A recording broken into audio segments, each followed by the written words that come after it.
Bonjour, c'est Otis. J'espère que vous allez bien, que vous avez passé une bonne semaine. Je vous souhaite un bon culte. Au revoir. Bonjour et bienvenue à Impulsion Home, la célébration en ligne de l'église Impulsion. Je m'appelle Cédric, un des pasteurs dans cette église, et je suis ravi de vous accueillir pour notre célébration. Si vous nous regardez sur Facebook, YouTube ou un Top Chrétien, soyez les bienvenus, installez-vous confortablement pour passer ce temps dans la présence de Dieu avec nous. Sans plus tarder, je laisse la place au groupe de louanges qui va nous conduire dans la présence de Dieu, et je vous retrouve juste après pour les annonces.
Ni mensonge tenir, sans fin tu me cherches.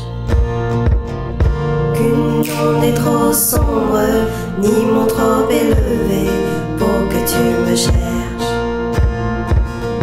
Qu'un mur ne peut résister, ni mensonge tenir, sans fin tu me cherches.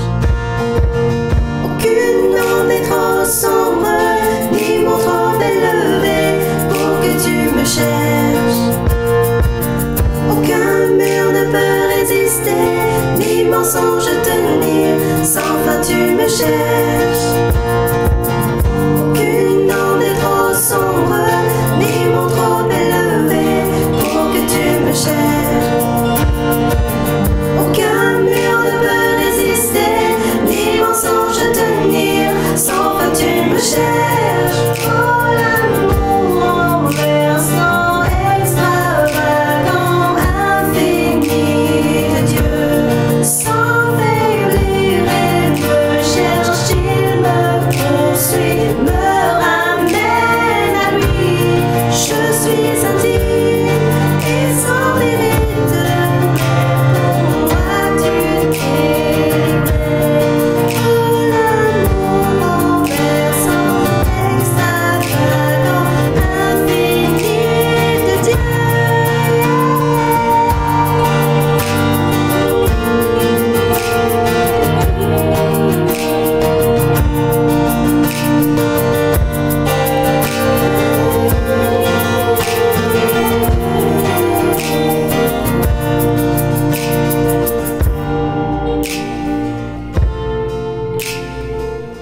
bien avant que je m'éveille à ta douceur,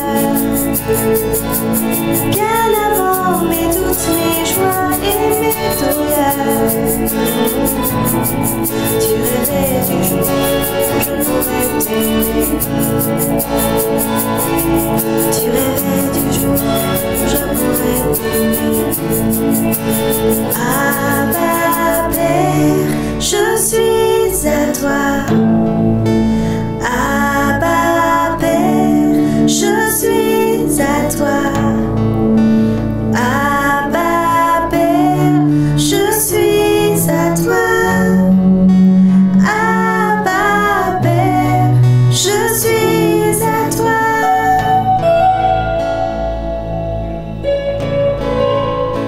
Bien avant que Jésus marche sur la terre, bien avant le Fils qui nous montre le Père,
quand ton amour nous a relevés, menant des ténèbres à la lumière, prenant nos chagrins, portons nos fardeaux, soignons nos cœurs. À toi Père nous élevons nos voix, à toi Père nous élevons nos chants, à toi Père nous élevons nos voix, chantant Alléluia. À toi Père nous élevons nos voix, à toi Père nous élevons nos chants, à toi Père nous élevons nos voix, chantant Alléluia.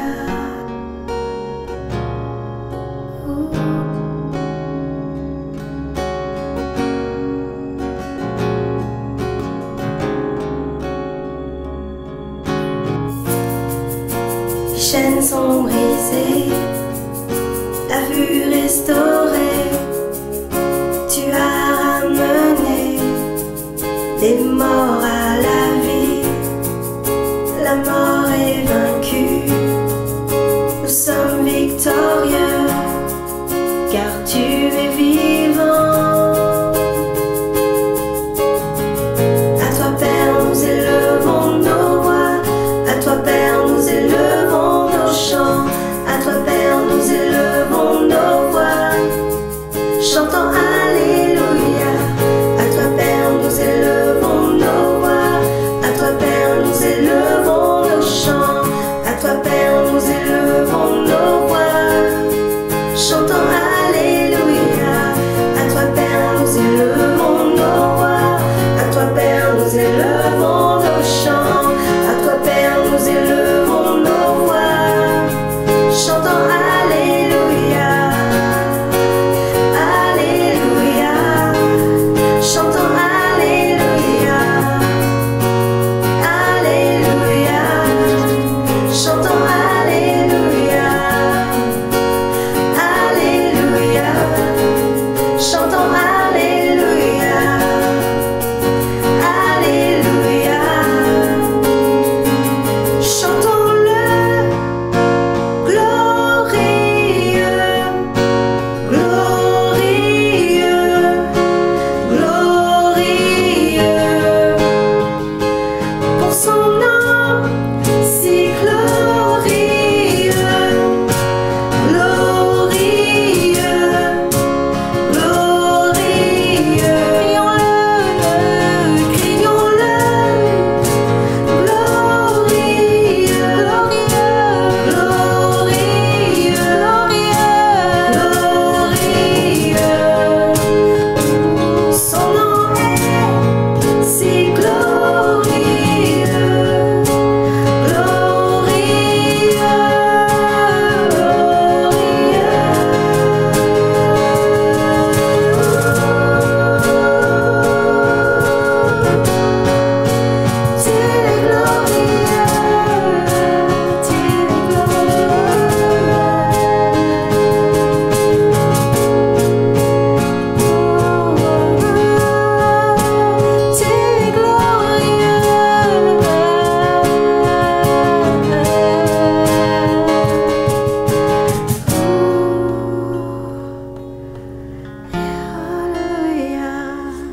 tu es glorieux, tu es glorieux, Dieu, tu règnes en majesté. Oh Dieu, tu règnes en majesté. Tu es le Dieu de gloire, le Dieu de gloire. Nous élevons ton saint nom.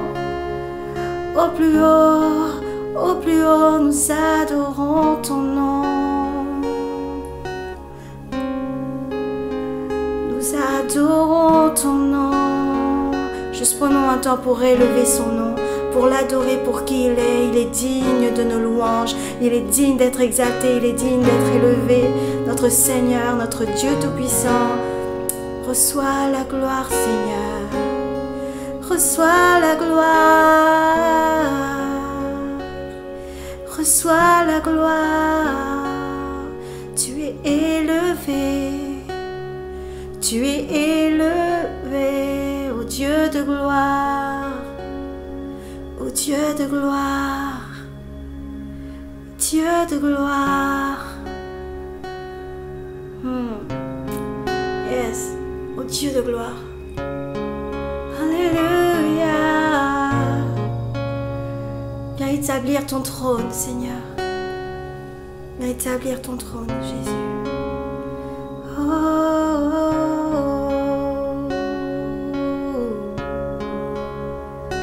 Dieu de gloire, viens siéger au milieu de nos louanges. Nous abandonnons à toi. Viens établir ton règne.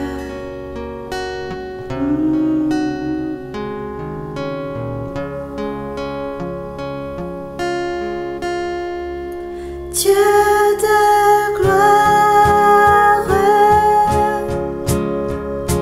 Dieu de gloire, Dieu de gloire, chantons-le. Tu es roi, tu es roi, tu es roi, ô Dieu de gloire.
Tu es roi, tu es roi, oui tu es roi, roi des rois, roi des rois, tu es roi, chantons-le, chantons-le, Tu es roi. Tu es roi. Oh Seigneur, à toi seul soit la gloire, la puissance et l'honneur.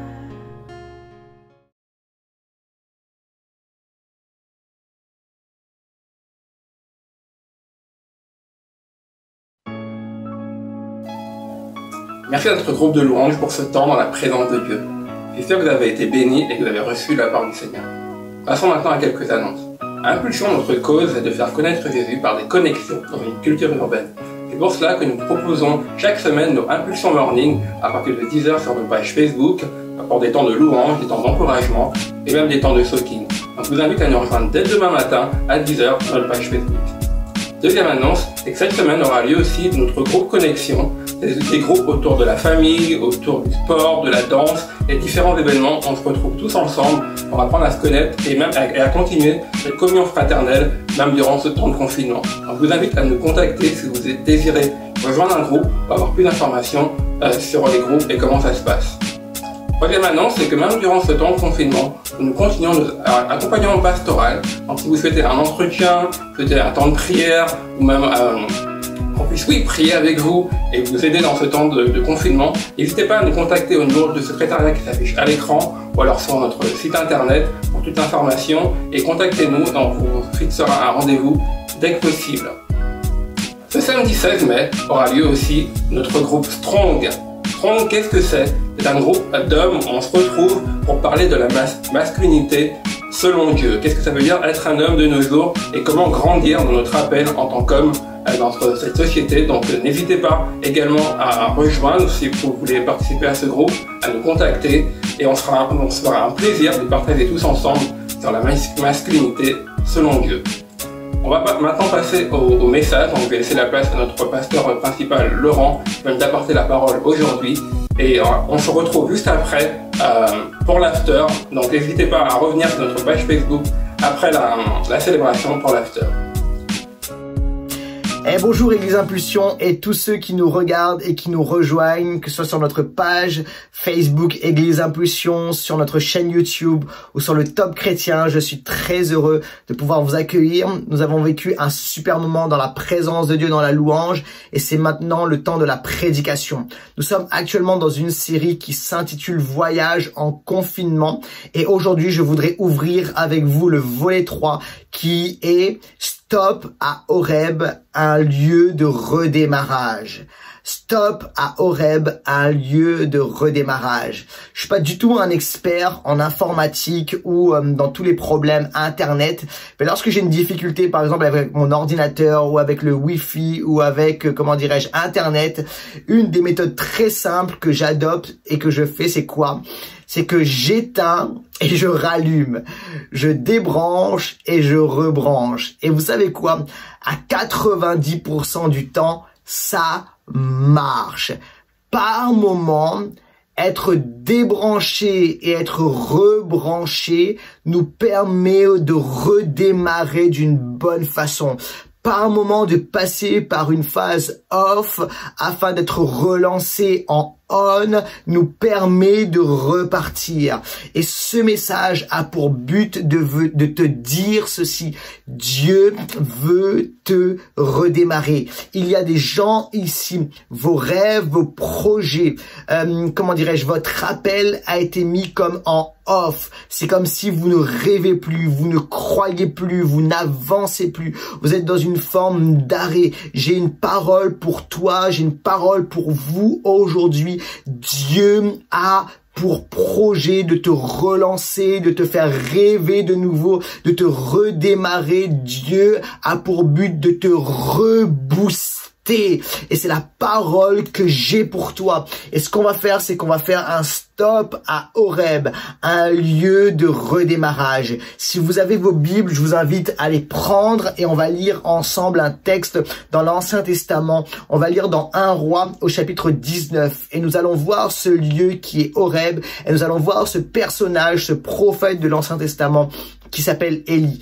On va ensemble dans 1 Roi au chapitre 19 et nous allons lire à partir du verset 8. Élie marcha 40 jours et 40 nuits jusqu'à la montagne de Dieu à Horeb. Là-bas, il entra dans la grotte et il y passa la nuit. Soudain, l'Éternel lui adressa la parole en ces termes. « Que viens-tu faire ici, Élie ?» Et il répondit, « J'ai ardemment défendu la cause de l'Éternel, le Dieu des armées célestes. Car les Israélites ont abandonné ton alliance, ils ont renversé tes autels, ils ont massacré tes prophètes. Je suis le seul qui reste, et les voilà qui cherchent à me prendre la vie. » L'Éternel dit, « Sors, tiens-toi sur la montagne devant l'Éternel. » Et voici que l'Éternel passa. Devant lui soufflait un vent si violent qu'il fendait les montagnes et fracassait les rochers. Mais l'Éternel n'était pas dans l'ouragan. Après l'ouragan, il y eut un tremblement de terre. Mais l'Éternel n'était pas dans ce tremblement de terre. Après cela, il y eut un feu. L'Éternel n'était pas dans ce feu. Enfin, après le feu, ce fut un bruissement doux et léger. Dès qu'Élie l'entendit, il se couvrit les visages d'un pan de son manteau et sortit se placer à l'entrée de la grotte. Au verset 16, l'Éternel lui dit, « Tu oindras Élisée, fils de Japhat, d'Abel Méhola, comme prophète, pour te remplacer. » Je voudrais vous parler de ce personnage qui est Élie et je voudrais vous replacer le contexte. Élie va être redémarré par Dieu dans cette saison. Élie est à ce moment-là à l'arrêt. Il vit dans une situation, il est actuellement dans une situation de fatigue, où il est fatigué physiquement, moralement et spirituellement. Il vient de combattre 500 prophètes de Baal et de remporter la victoire. Il a fait face à cette femme qui, au-delà d'être un personnage, est une puissance spirituelle qui s'appelle Jézabel. Et Élie est dans ce moment de découragement et de fatigue intense. Mais savez-vous quoi? Alors que le prophète est en off, Dieu va retourner la situation en son avantage. Élie est le prophète de feu. C'est un prophète du speed, du tourbillon. Et Dieu va faire quelque chose de spécial. Écoutez bien ceci. Dieu tourne le speed en stop. Il y a des moments où Dieu va tourner le speed de notre vie en stop. Où Dieu va nous dire ceci. Arrête-toi. Je dois te parler. Pourquoi? Pour nous réajuster, pour nous relancer d'une bonne façon, pour nous réaiguiser, pour nous amener à repartir et à repenser d'une autre façon. Dieu tourne le speed en stop pour repentance. Le mot repentance trop souvent sonne négatif, alors que repentance part de la transformation. Métanoïa. Métanoïa, c'est le mot grec repentance. Et ça vient de deux mots, méta et nous. Méta en grec signifie transformation et nous, c'est la pensée. Alors la repentance signifie un réajustement, une transformation de la pensée. Il y a des moments où Dieu nous arrête pour nous amener à repenser, à nous réajuster, à nous repentir, être alignés avec son cœur et avec ses projets. Il y a des situations où Dieu te dit stop, car je dois te réajuster. Tu vas dans tous les sens. Tu vas vite, mais émotionnellement, tu es détruit. Intérieurement, ça ne va pas bien. Spirituellement, ça ne va pas bien. Il y a des dégâts tout autour de toi. Et Dieu nous arrête pour nous réajuster, pour nous amener à repenser et à repartir d'une bonne façon. Je crois que dans cette saison où Dieu, on est dans une saison de stop, Dieu dit stop à notre société. Il y a bien des domaines et des sphères où dans notre culture et dans notre société, nous avons été trop loin, où les valeurs ne sont plus du tout les valeurs du royaume de Dieu. Et je crois que dans cette saison, Dieu nous dit stop. Il dit, je tourne le speed en stop afin que nous puissions nous réajuster et construire une culture, une société qui soit alignée avec le cœur et la volonté de Dieu. Dieu tourne le speed en stop. Alors la question c'est comment Élie a-t-il été redémarré? Et comment peux-tu être redémarré? Comment puis-je être redémarré par Dieu? J'ai un mot pour toi aujourd'hui. J'ai une parole pour toi aujourd'hui. Cette parole, c'est bruissement. Il y a eu un bruissement. Élie a reçu une nouvelle révélation. Élie, vous savez quoi? C'est l'homme de feu. C'est l'homme de la tempête. C'est le prophète de la puissance. Il est connu pour cela et il agit, il libère le ministère de cette façon. Mais alors qu'il est à Horeb, alors qu'il est dans la grotte, Dieu vient avec le tremblement de terre, avec le vent et avec le feu. Mais les Écritures nous disent que Dieu n'est ni dans le feu, ni dans l'ouragan, ni dans le tremblement de terre. Mais il y a un bruissement. Et vous savez quoi? Cette manifestation de la présence de Dieu est étrangère à Élie. Étrangère à sa façon de voir Dieu et de faire le ministère. Mais Élie, dans un endroit spécial, il est à Horeb. Horeb est l'autre nom pour le mont Sinaï. Horeb, c'est un lieu de révélation. C'est le lieu où Moïse a reçu une révélation de Dieu. C'est le lieu où il a reçu les tables de la loi. Et alors qu'il est dans ce lieu de révélation, à ce moment-là, Élie va recevoir une nouvelle révélation de Dieu. Il connaît Dieu comme étant le Dieu de puissance. Et Dieu est le Dieu de puissance. Dieu est le Dieu qui fait trembler la terre. Dieu est le Dieu qui est capable de faire, comment dirais-je, de faire fendre les rochers en deux. Mais à ce moment-là, Dieu veut se révéler avec cette nouvelle facette pour Élie, qui est le Dieu de la douceur et de la tendresse. Le Dieu du bruissement doux et léger. C'est une nouvelle révélation pour Élie. Pourquoi? Parce que Élie va entrer dans une nouvelle orientation.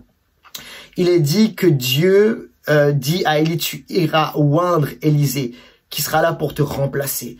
À ce moment-là, Élie va entrer dans une phase de mentorat, où il sera appelé à libérer son manteau et son onction sur Élisée et à transmettre.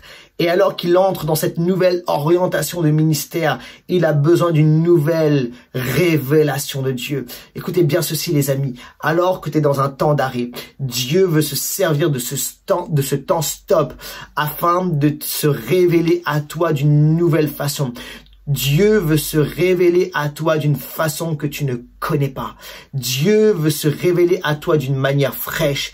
Il veut te montrer une nouvelle facette du diamant qu'il est. Et cette nouvelle révélation va t'amener dans une nouvelle orientation. Il va t'amener dans une nouvelle trajectoire. Écoutez bien ceci. J'avais une compréhension du christianisme au début de la vie chrétienne comme étant une vie de règles. Une vie de choses à accomplir. Pour moi, le christianisme, c'était une vie juste de règles à accomplir, de choses à faire. Et si je fais les bonnes choses, Dieu m'aime. Et si je ne fais pas les bonnes choses, Dieu n'est pas content après moi. Et c'était une vie qui était lourde et dure et absolument pas joyeuse. Et vous savez quoi? J'ai commencé même le ministère de cette façon. Lorsque j'étais pasteur de jeunesse dans le premier temps, j'avais cette prédication qui était constamment sur la sanctification, sur le péché et sur, attention, la crainte de Dieu. Et tout cela, la crainte de Dieu, et c'est biblique. Mais j'avais cette prédication qui est, tu dois faire. Mais je me souviens, dans ce temps où j'ai eu un rendez-vous avec Dieu. Avec mon épouse, nous sommes partis dans un séjour, un temps à Londres, alors qu'on était en repos. Et nous sommes allés dans cette église. Et ce dimanche matin, Dieu avait un rendez-vous avec moi. Il y avait un pasteur qui s'appelle Judas Smith, qui est connu sur le plan international et qui était là de passage dans cette église à Londres. Et il a prêché un message sur la grâce. Un message sur la grâce comme jamais je n'en avais entendu auparavant. Et il a prêché sur le fait que la grâce n'est pas simplement le moyen par lequel on est sauvé, ce que je croyais, mais le moyen par lequel on vit toute la vie chrétienne. Et alors que j'entendais ce message, cela a percuté mon cœur. Et rentré à la maison, j'ai commencé à relire la Bible avec une nouvelle compréhension de la grâce de Dieu. Et vous savez quoi? Ça a amené une nouvelle révélation d'un Dieu qui m'aime, non pas par rapport à ce que je fais, mais par rapport à ce qu'il a fait. Dieu m'aime et il ne s'agit pas de mes œuvres, mais il s'agit de son œuvre. Et vous savez quoi? Il y a un fardeau de lourdeur et de religiosité qui est tombé. Et cette révélation non seulement m'a transformé, mais a amené une nouvelle orientation dans mon ministère. J'ai commencé à changer ma prédication, à changer ma façon d'enseigner et à prêcher la grâce, à libérer la grâce, à enseigner la grâce et je crois même à transpirer la grâce. Vous savez pourquoi? Parce que lorsque tu reçois une nouvelle orientation, une nouvelle révélation, la révélation va venir t'animer à l'intérieur et va de manière automatique amener une nouvelle orientation de vie et de ministère. Dieu, dans cette saison, amène une nouvelle révélation de sa personne parce qu'il veut t'amener dans une nouvelle orientation. Si tu le reçois, envoie un cœur, ose un amen, envoie un like, mais que quelqu'un reçoive et réagisse à cette parole maintenant. Commande, Église Impulsion. Et vous qui regardez. Alors, Élie a reçu une nouvelle révélation. Mais Élie a entendu le bruissement. Il y a un bruissement, un murmure. Et ce mot bruissement est très intéressant. En hébreu, c'est le mot kol. Et le mot kol signifie bruissement, mais ça signifie également murmure, son, voix, bruit, parole. Écoutez bien ceci. Il y a eu un son qui a traversé le ciel et qui est venu jusqu'à terre. Il y a un son qui est sorti de l'invisible et qui est venu jusque dans le visible. Il y a un son qui est sorti de Dieu et qui est venu jusqu'à l'humain. Il y a un son qui est sorti du surnaturel et qui est venu dans le naturel. Écoutez bien ceci. Il y a un son, il y a une parole. Et lorsque Dieu lance un son, et ça c'est le son du prophétique, c'est la voix de Dieu. Lorsque Dieu parle pour ouvrir un temps nouveau. Écoutez bien ceci. Élie a vécu un moment kairos, un moment de temps marqué. Kairos, c'est le temps marqué en grec. Parce que Dieu voulait ouvrir une nouvelle chronologie. J'espère que vous le recevez. Dieu a marqué un temps kairos pour introduire Élie dans une nouvelle chronologie, dans une nouvelle saison. Écoutez bien ceci. Dieu libère un son en ce moment parce qu'il veut t'introduire et il veut introduire notre monde dans une nouvelle narration, dans une nouvelle histoire, dans une nouvelle saison, dans une nouvelle chronologie. Dans les Écritures, lorsque Dieu libère un son, lorsque Dieu parle, lorsque la voix de Dieu se fait entendre, c'est pour ouvrir une nouvelle saison. Au commencement, Dieu a libéré un son. Dieu a parlé. Et c'était la saison de la création. Après la chute, un son s'est fait entendre. Dieu a parlé. Et on est entré dans le processus, dans la saison de la rédemption, où Dieu dit, je vais racheter la descendance de la femme, va écraser la tête du serpent. Au baptême de Jésus, un son du ciel s'est fait entendre. C'était la voix du Père. Et on est entré dans la saison du Fils, de Jésus et de la grâce.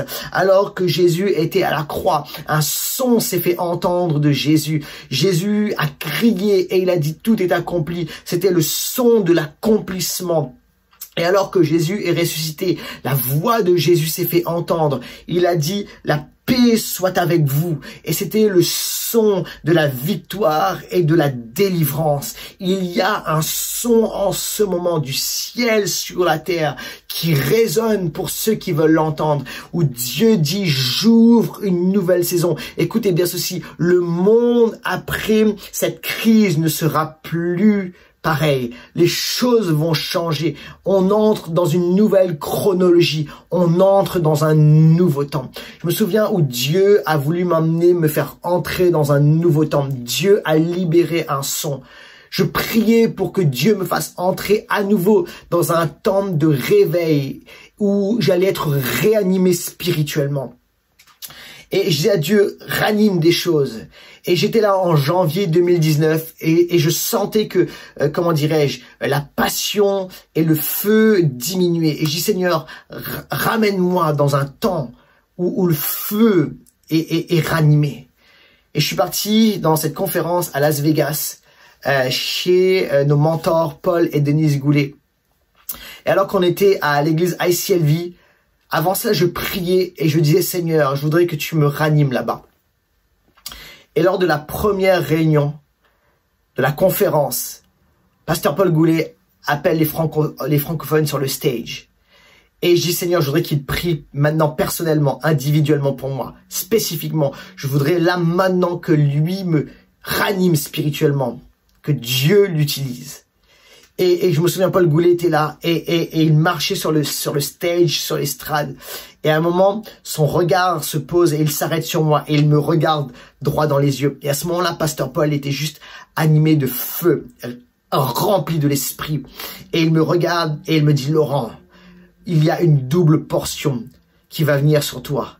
Dieu libère maintenant une double portion et il s'approche de moi rempli de feu et d'esprit de Dieu. Et alors qu'il dit double portion, en fait, la voix, le son du ciel frappe la terre à ce moment-là. Et il s'approche de moi et il souffle. Et alors qu'il y a ce souffle, ce bruissement vient me remplir, vient me percuter et me rencontrer. Et à ce moment-là, vous savez ce qui s'est passé? Ouverture d'une saison nouvelle. Dieu a ranimé en moi. Il a amené une saison nouvelle où le feu a été réanimé, où la passion a été ranimée, où le surnaturel a été ranimé, où les guérisons, où le prophétique, où l'action de Dieu a été ranimée en moi. À ce moment-là, Dieu a ouvert une nouvelle saison parce qu'il y a une voix, parce qu'il y a un bruissement, parce qu'il y a un son qui sort de l'invisible jusqu'au visible. Et Dieu, aujourd'hui, libère un son. Et si tu entends ce son, si tu crois qu'il y a un son, si tu crois qu'il y a la voix de Dieu qui résonne et qui dit une nouvelle saison, maintenant reçois-le, envoie un like, envoie un cœur, envoie un amen, jubile dans ta maison, dans ton salon, dans ton appartement, mais reçois cette parole alors que je prêche maintenant et que je libère un son au nom de Jésus. Come on! Alors Élie a entendu le son. Et ce son était un bruissement. Laissez-moi vous parler du bruissement. Le bruissement est l'image de Jésus. Parce que ce bruissement est un bruissement doux et léger. Bruissement, c'est col, c'est parole. Jésus est la parole. Il est la parole incarnée. Il est la parole faite chair. Et je crois que ce bruissement nous parle de Jésus. Et Jésus est venu d'une manière douce et légère. Il est venu avec humilité. Les gens attendaient un Messie guerrier qui allait venir avec des effets spéciaux, avec tremblement, avec ouragan, avec feu. Mais Jésus est venu d'une manière douce et légère. La parole, le bruissement, le col incarné est venu avec douceur et légèreté, avec humilité. Et vous savez quoi? Ça, c'est la méthode de Jésus. C'est le royaume de Dieu.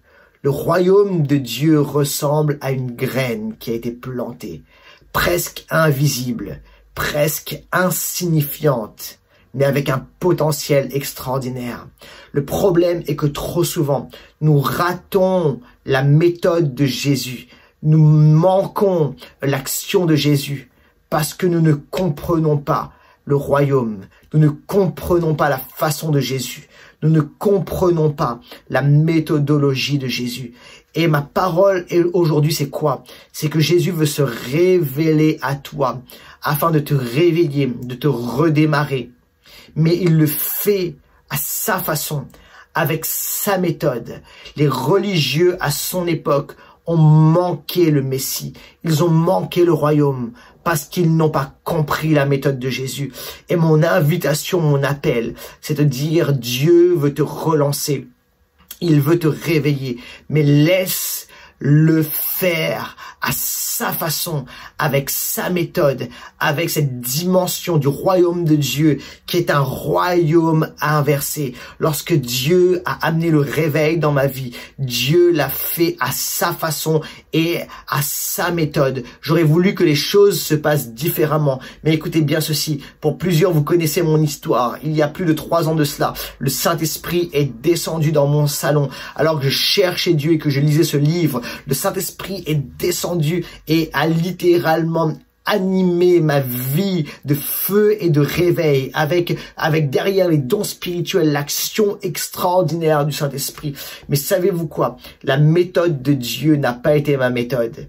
Dieu m'a rencontré dans un temps de stop et d'arrêt. Juste avant cela, l'Église avait traversé une période difficile. Celui qui était mon collaborateur et mon meilleur ami avait quitté Dieu, quitté sa famille, sa femme, ses enfants, quitté le ministère.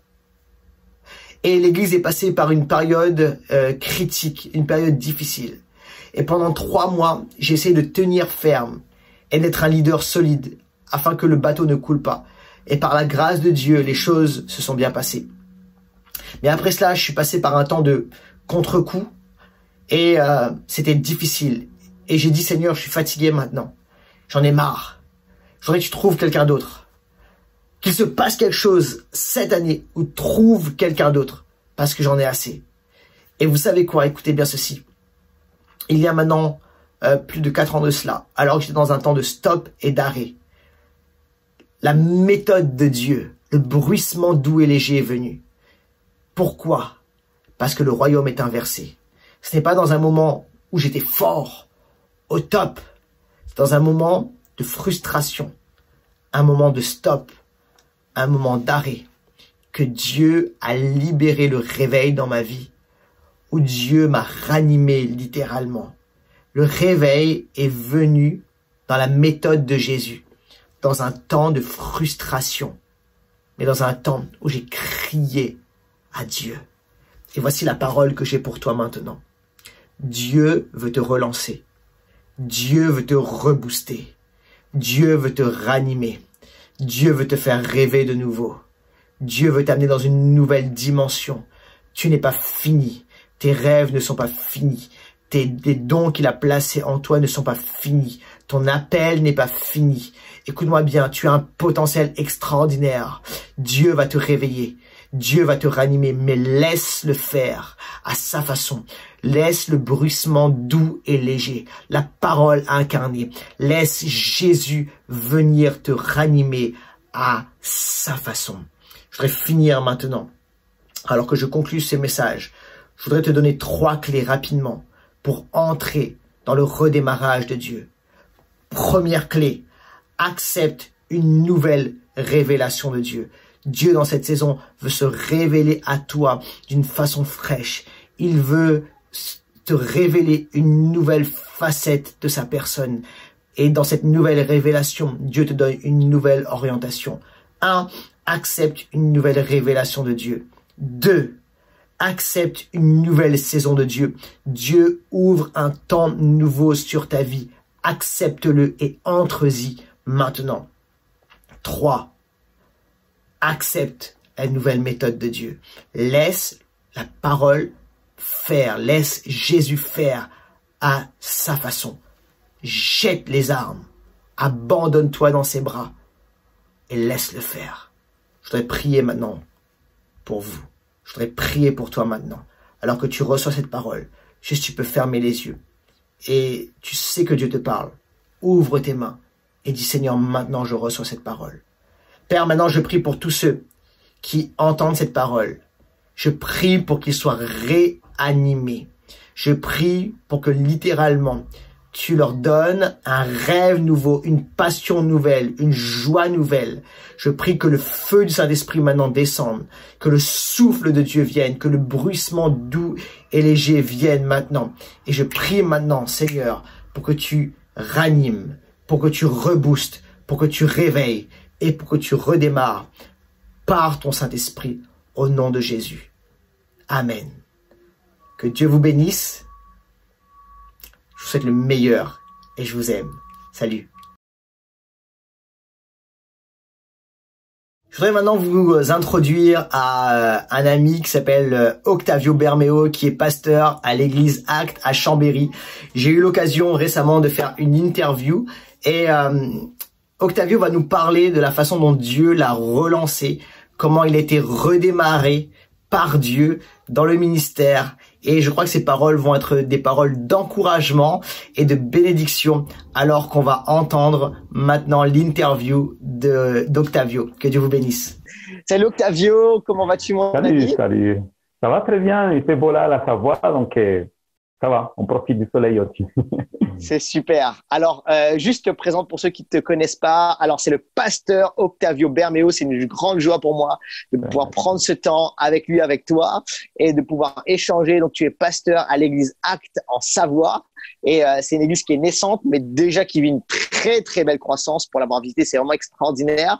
Et en fait, aujourd'hui, on va pouvoir échanger, parler et, comment dirais-je, s'encourager. Et je vous dis, vous passez du temps avec Octavio et vous êtes encouragé et boosté. Alors, c'est vraiment ça. Peut-être Octavio, est-ce que tu peux te présenter peut-être rapidement, nous dire, voilà, tu es marié, tu as des enfants, nous dire aussi un peu ton témoignage. Est-ce que tu peux nous dire qui est Octavio Bermeo? On veut te découvrir, mon ami.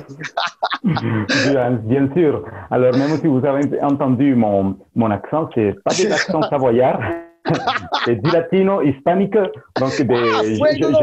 Ouais, voilà, el fuego. Donc, je viens de la Colombie. Ça fait quelques années, oui, ça fait une vingtaine d'années que j'ai quitté la Colombie. Mais tout a commencé là en Colombie.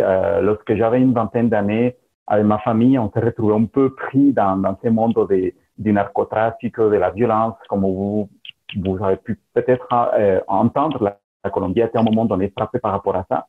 Mais on a expérimenté vraiment cette parole quand on dit que là où le péché abonde, la grâce surabonde. Je pense que c'est dans cette grâce que Dieu est venu me toucher. Lorsque j'étais là au fond, je travaillais à un moment donné dans une mission avec un groupe de narcotrafic. Et donc, du coup, j'avais une mission de prendre cette matière première, que c'est la feuille de cocaïne, pour aller la transformer et la faire convertir dans ce que la poudre de cocaïne. Ouais. J'étais dans ça et à ce moment, on traversait une espèce de forêt au sud de la Colombie et on s'est retrouvé face à face à 3-4 guérilleros qui étaient là, armés. Et là, j'ai compris que c'était mon dernier jour peut-être. Donc, j'étais avec quelqu'un qui m'a dit, écoute, fais ta dernière prière. Là, à ce moment-là, je me suis dit, OK, bah, s'il y a quelqu'un qui est là en haut, qui existe, s'il y a quelque chose, sors-moi de cette situation, donne-moi une dernière chance et je te fais une promesse. Je vais te rencontrer, je vais te suivre. À ma grande surprise, ces gars-là, ils ont pris les armes, ils sont pointés sur nous, ils ont essayé de tirer sur nous et les armes sont enrayées. Donc, ils étaient même gelés comme ça, ils ne pouvaient pas bouger. Et je ne sais pas qu'est-ce qui s'est passé à ce moment-là avec mon camarade. On ne pouvait pas mettre des mots sur ce qu'on était en train de vivre. On a continué à marcher.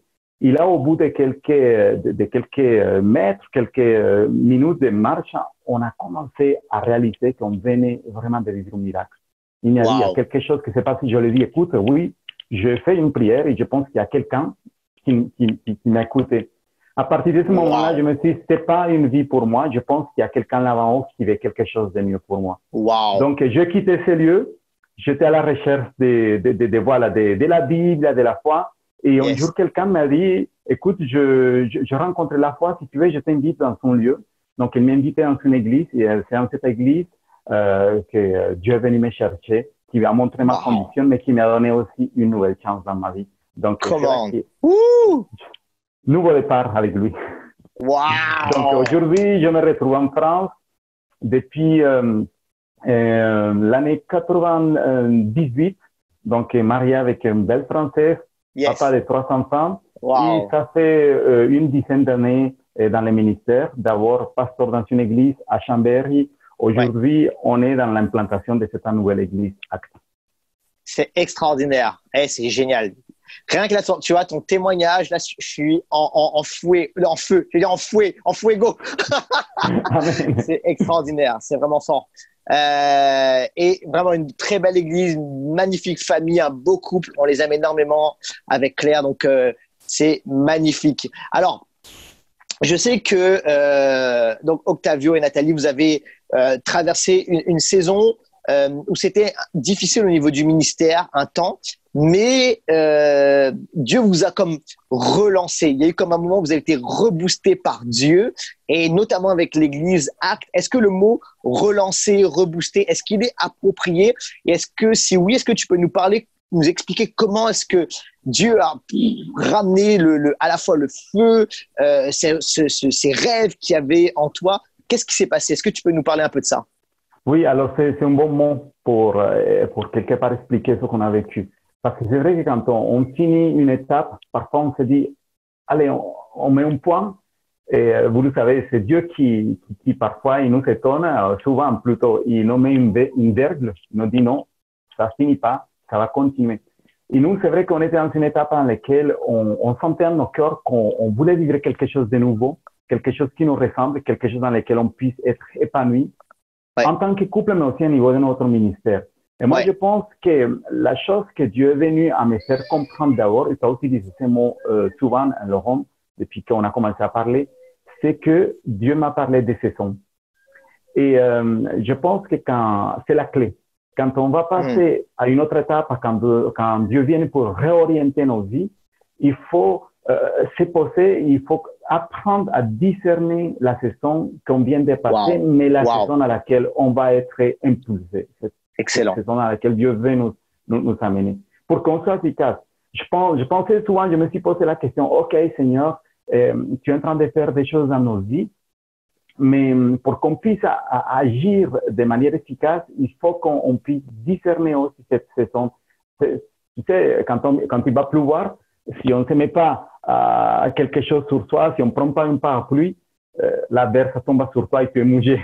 Donc, c'est quelque part, ça a été la clé pour moi et pour Nathalie. On s'est dit, est-ce que dans cette nouvelle saison, il va falloir accepter les changements, mais aussi s'y adapter à ces changements pour qu'on soit en accord avec ce que Dieu est en train de mettre devant nous dans ce chemin. Donc, oui, c'est ça qui nous a beaucoup aidé, comprendre, discernir et agir comme si on était en train de vivre une autre saison.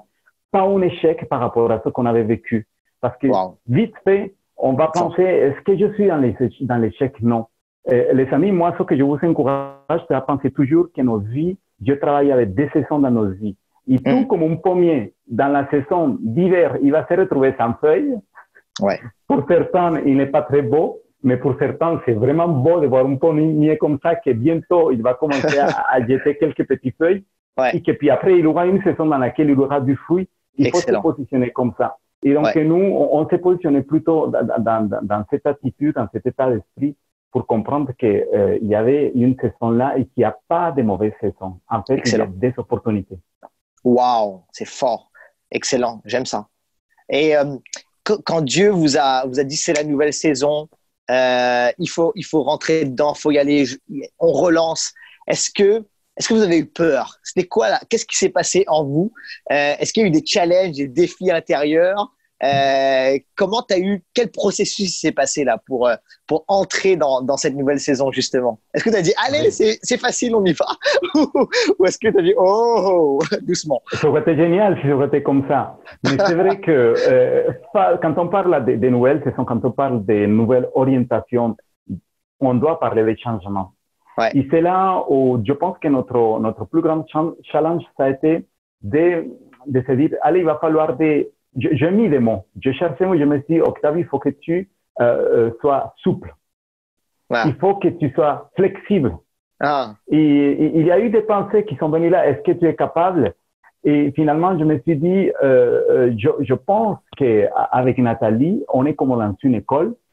Et il va falloir que Dieu va nous sûrement demander des efforts, mais c'est à nous aussi de nous dire, oui, on est capable. Et donc, du coup, on a beaucoup réfléchi par rapport au fait de nous dire, cette saison va nous demander changement. Tu sais, c'est comme Isaïe 54, élargis l'espace de ta femme. Et là, j'ai compris par rapport à cette parole que cet élargissement, cette nouvelle saison, elle allait demander aussi une souplesse. une adaptabilité. Donc, du coup, notre caractère, notre manière de penser, notre manière d'agir, elle va être très demandée, on va nous demander qu'on s'adapte. Et je pense que c'est là, avec Nathalie, on a beaucoup pris, on a dit, Seigneur, donne-nous vraiment cette capacité d'être revêtu avec quelque chose qui soit beaucoup plus souple, beaucoup plus flexible et qu'on puisse surtout pas avoir peur des changements. Mais vivre ces changements comme une possibilité, quelque chose de nouveau. Donc, quand on parle du vent nouveau, on ne le connaît pas. On ne sait pas comment... c'est nouveau, on ne sait pas à quel goût. Et c'est là qu'on doit prendre des risques. Donc, je pense qu'il a fallu qu'à un moment donné, alors, les lâcher prise. Ça, c'est très important. Lâcher prise de nous-mêmes. Accepter les risques, c'est très important. Et surtout quelque chose que Dieu nous a parlé aussi et qui n'existe pas trop dans la culture française, c'est le droit à l'erreur. On est dans une nouvelle saison, nouvelle réorientation, mais écoute Nathalie, c'est pas grave, je l'ai dit à mon épouse.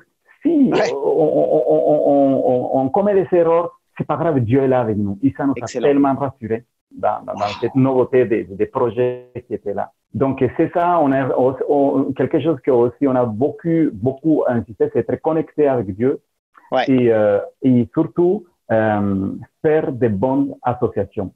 Avoir des contacts avec des personnes qui étaient là pour nous encourager, pour nous donner des conseils. On le sait, nos associations déterminent notre destination. Absolument. C'est un monsieur qui s'appelle Paul Goulet. Hein, c'est excellent. Waouh. Tu nous as donné là comment dirais-je, des pistes, des choses extraordinaires. Tu nous as parlé de saisons, de discerner les saisons, de discerner les temps, là, comme les fils d'Issachar dans les Écritures. Tu nous as parlé d'adaptabilité, de souplesse. Et c'est important d'être souple dans cette saison, de prendre des risques. Ça aussi, on a le droit à l'erreur. Okay. Et ça, c'est important, tellement important de dire, OK, on peut se tromper, on a le droit à l'erreur, c'est pas grave, Dieu est avec nous. Et ça, effectivement, des fois, ça vient contre notre culture. C'est très, très puissant ce que tu nous partages là, Octavio. Yes. Est-ce que tu veux ajouter quelque chose? Je voudrais juste dire que, en fait, surtout garder cette phrase qui m'a beaucoup touché, c'est que les mauvaises saisons, elles n'existent pas. Regardez chaque saison comme une nouvelle possibilité. Et je pense que ça va vous animer, ça va vous encourager vraiment à vous projeter d'une autre manière. Gardez cette image du pommier. Il va changer, mais ça reste le même pommier. Mais on peut tirer des conclusions chaque fois que vous le voyez dans différentes saisons, l'automne, l'hiver, le printemps. Mais de toute façon, ça reste un pommier et la saison, elle est importante pour le transcours de sa vie. Et je pense que c'est ça que Dieu veut aussi avec nous. Travailler nos vies, nous rendre beaux pour porter beaucoup de fruits à chaque fois. Amen. Excellent. On reçoit ça. Amen. Tu sais, à l'Église Impulsion, il y a une communauté colombienne. Ils sont incroyables, Ils sont en feu. Et est-ce que, juste pour finir, moi, je voudrais te remercier de tout cœur pour ta sagesse, pour ton cœur, pour tout ce que tu nous partages, pour la richesse de tes propos. Est-ce que peut-être pour finir, tu veux adresser un petit mot à tous les Colombiens qui nous regardent là? Tu peux le faire en français ou en espagnol, comme tu veux. Non, je voudrais dire à mes amis colombiens quelque chose que quand je suis arrivé en France, je pense que je me suis donné beaucoup pour m'adapter, mais à chaque fois, mon épouse Nathalie me disait super Octavio que tu puisses t'adapter, c'est bon pour un étranger qui puisse s'adapter, mais ne perds pas ta sensibilité, ne perds pas ce que Dieu a mis en toi et qui te fait différent et qui peut apporter quelque chose à la France. Donc moi, je voudrais dire à mes amis colombiens, vous avez des pépites d'or, vous avez des choses que Dieu a déposées dans votre sensibilité, Amen. qui sont vraiment quelque chose de bénissant là dans l'église où Dieu vous a mis et aussi dans l'environnement dans lequel vous êtes. Donc, donnez à fond, soyez complètement respectueux du pays, de la France, de la culture, mais soyez entiers aussi par rapport à ce que vous êtes en tant que Colombiens. Apportez le feu et à fond. Yes, excellent. Merci à toi, Octavio. On te bénit. Bonjour à toute la famille Bermeo, à Nathalie, aux enfants. On vous aime, on vous supporte, dans le sens on vous soutient. On est avec vous de tout cœur. Bravo pour l'église. Je vous embrasse. Fort, Enfin, fort. un hug virtuel. Ok. Ciao. Salut. Merci. Ciao, ciao. Salut.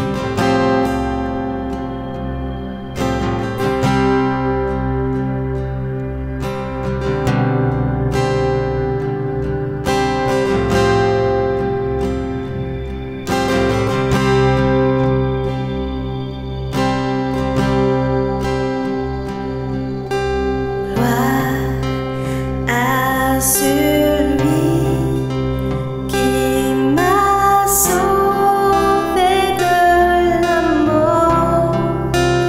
Il est Dieu, il est bon, et c'est Jésus.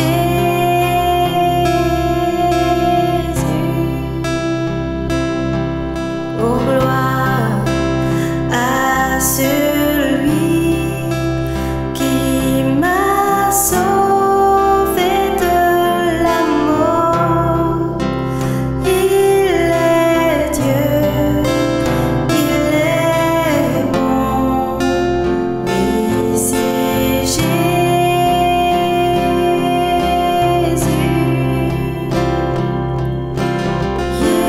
Yeshua, je t'aime.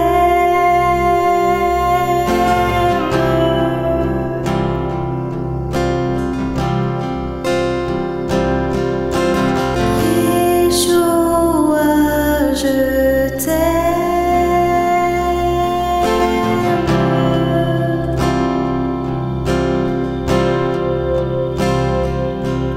Oh, gloire à celui qui m'a sauvé de la mort.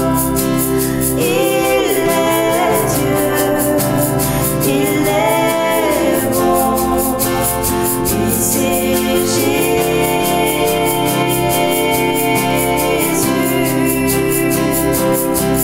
Oh, gloire à celui qui m'a sauvé de la mort.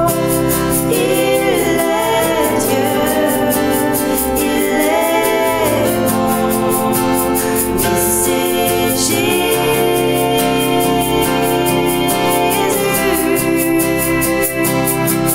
Oh, gloire à celui qui m'a sauvé de la mort. Il est Dieu, il est bon, oui, c'est Jésus.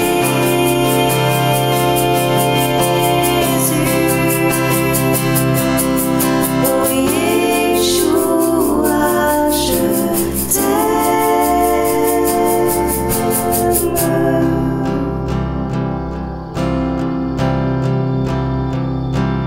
Oh, Yeshua, je t'aime.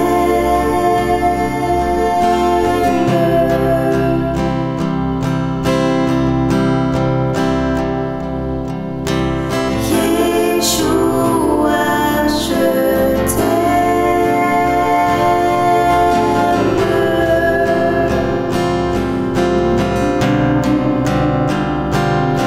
Oh, Yeshua, je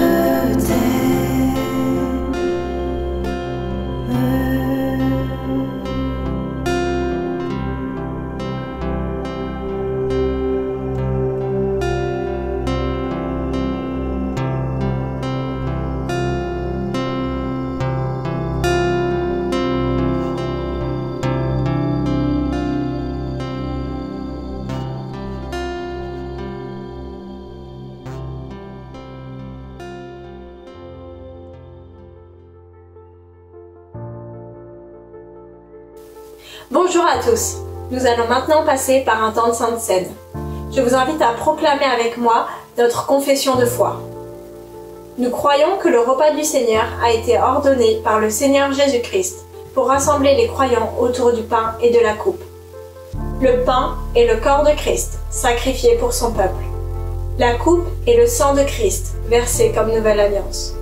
Nous nous souvenons du Seigneur, et nous proclamons ainsi sa mort et sa résurrection jusqu'à son retour. En mangeant et en buvant avec discernement, nous participons au corps et au sang de Christ. Par la foi, nous sommes nourris des bénéfices de la mort et de la résurrection de Christ. Nous annonçons sa victoire sur le péché, la mort, la maladie, la pauvreté et les ténèbres. Nous soupirons après son retour glorieux. Nous grandissons ainsi dans la grâce. J'aimerais partager avec vous, les amis, ce que la Bible nous dit en Luc 22 au verset 19. Ensuite, il prit du pain, et après avoir remercié Dieu, il le rompit et le leur donna en disant : « Ceci est mon corps qui est donné pour vous. Faites ceci en souvenir de moi. » Je vous invite, les amis, à prendre le pain en souvenir de Jésus qui est mort à la croix pour nous.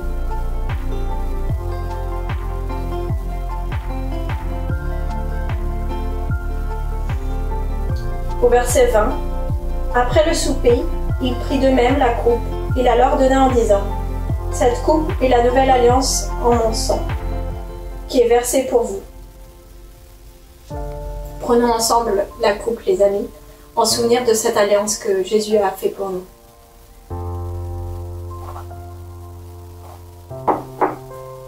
Jésus, on veut te remercier pour ta mort à la croix. Nous voulons nous souvenir de cette mort à la croix que tu as fait pour nous, pour maintenir et pour cette alliance entre toi et entre nous, Seigneur. Et nous voulons vraiment nous souvenir de cette alliance, de cette mort à la croix qui nous donne la vie aujourd'hui. Merci Jésus pour cette vie et merci pour chacune des personnes présentes aujourd'hui qui nous regardent. Je te demande vraiment de les bénir et de venir les remplir de ta présence dans leur maison. Amen. Soyez bénis.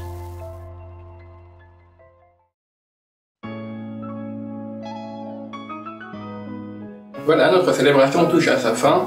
Merci à tous pour votre participation.